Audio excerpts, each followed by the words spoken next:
Hey everybody, final thoughts time for Tiny Epic Zombies, which like all the Tiny Epic games delivers what it sets out to do. It is an epic experience in a tiny little box with a tiny footprint. This game is very sharp, and I think the thing that really sets it out from, there's a lot of games out there. Heck, there's Tiny Epic Defenders. Games where, I've got a little character and I move him around a map and I fight bad guys and interact with stuff and I complete quests, etc., etc. There's a lot of board games that do that. What makes this unique is that sense of speed. The fact that you can't do anything if you don't first move. And because they say it right in the rule books. You have to constantly keep moving to survive. And that means, if you start your turn and, there's already the thing I want right here and there's a bad guy for me to fight.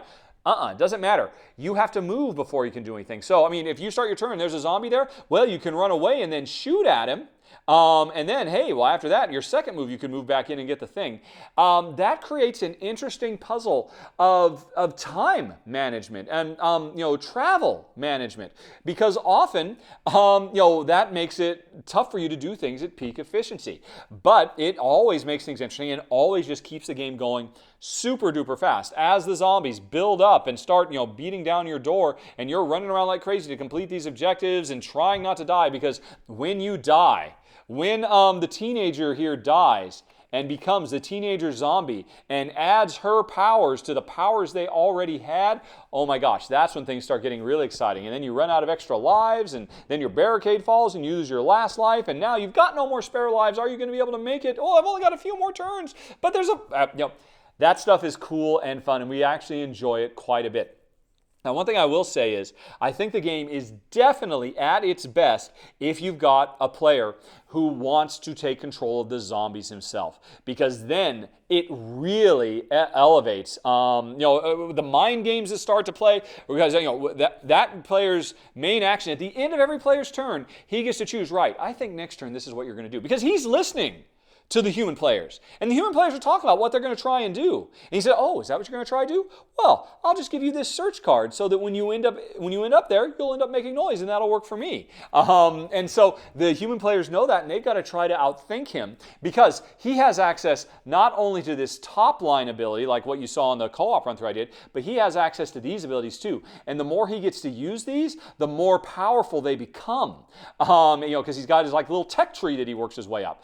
And if all that weren't enough, he can also make zombies move around. And that can trigger cascade effects and all kinds of stuff as well. In addition to just putting zombies on the board. Plus, he doesn't put out zombies dumbly. The dummy player says, is it blue? Okay, I'll put one in each blue. The human player could put both of them over here so that he really pushes instead of one in one place and one in another.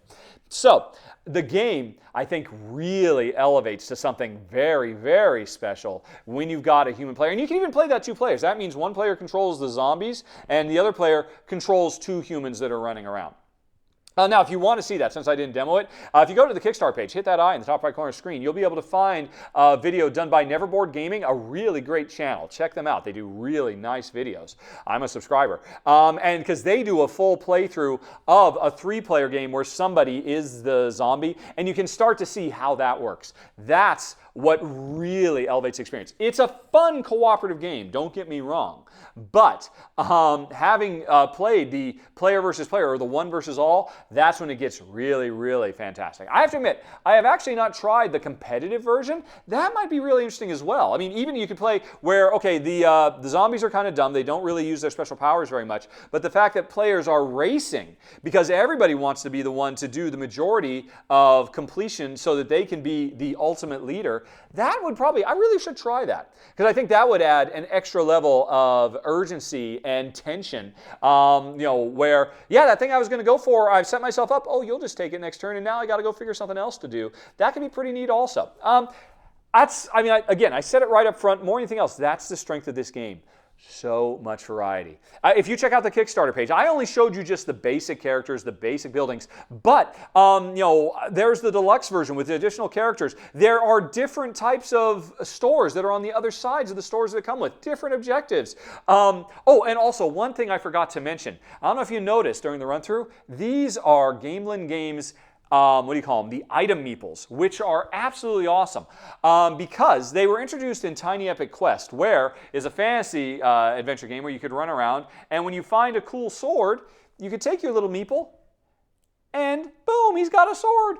look at him. And then if later on you find, oh, I don't know, a second sword. Yeah, boom. He's running around. He's double swording it up.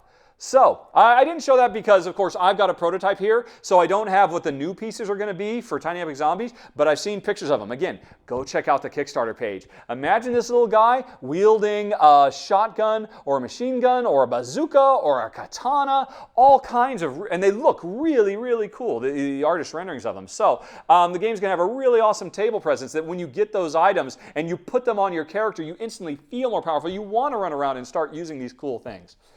It's a sweet, sweet little game. I do think that while it's good as straight co-op, that's probably the weakest mode because, basically, to create tension and challenge, they just rely on the, okay, let's just overwhelm them. Let's just kind of drown them in zombies. And it would be more fun to have a human player, an intelligence behind them, making more key strategic decisions about what they're going to do. But again, yeah, I really want to try the competitive version of this. I think that'd be a lot of fun too. Everybody competing to be the next Negan as they run around the mall, not fighting each other, just racing each other. That could be really neat too. Again, so much variety, so many different ways to play. It's really very impressive. It is an epic experience in a tiny little box. That, folks, is Tiny Epic Zombies. And thank you very much for watching. Have a very nice day. Talk to you later. So long. Bye-bye.